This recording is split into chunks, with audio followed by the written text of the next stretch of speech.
भारत से विवाद और चीन से हाथ मिलाने वाले मालदीव के राष्ट्रपति मोहम्मद मुइज्जू को बड़ा झटका लगा। राजधानी माले के मेयर चुनाव में मुइज्जू की पार्टी पीपुल्स नेशनल कांग्रेस की उम्मीदवार ऐशत अजीमा शकूर को हार का सामना करना पड़ा।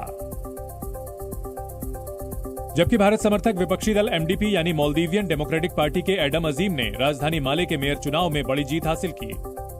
भारत समर्थक एमडीपी के एडम अजीम को 45% वोट मिले, जबकि मुइज्जू की पार्टी की अजीमा शकूर को सिर्फ 28% वोट हासिल हुए।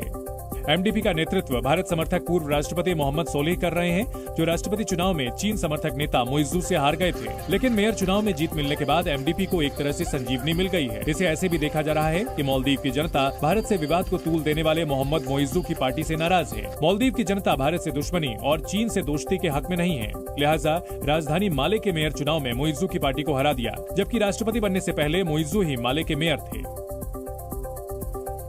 गौरतलब है कि मुइज्जू चीन की 5 दिवसीय राजकीय यात्रा के बाद शनिवार को ही माले लौटे हैं और चीन से आते ही उन्होंने एक बार फिर भारत के खिलाफ जहर उगला। उन्होंने मालदीव लौटते ही दो टूक कह दिया कि हमें बुली करने का लाइसेंस किसी के पास नहीं है।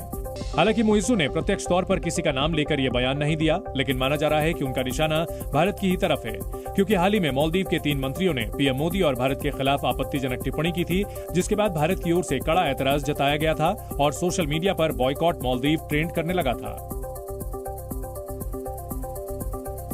मालदीव के राष्ट्रपति ने भारत को सेना वापसी की धमकी दी है। मालदीव के राष्ट्रपति मोहम्मद मुइज्जू ने एक बार फिर तेवर दिखाए। चीन से लौटते ही मुइज्जू ने कह दिया है कि भारत 15 मार्च से पहले मालदीव से अपने सैनिकों को हटा ले।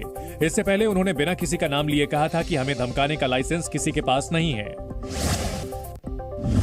उत्तर प्रदेश के कानपुर में रक्षा मंत्री राजनाथ सिंह वेटरन्स डे कार्यक्रम में शामिल हुए। इस दौरान उन्होंने वेटरन्स के साथ मुलाकात की और उन्हें सम्मानित किया। इस मौके पर उन्होंने कहा कि सैनिकों का सबसे बड़ा धर्म देश होता है। देश के लिए वो अपनी जान की भी परवाह नहीं करते हैं।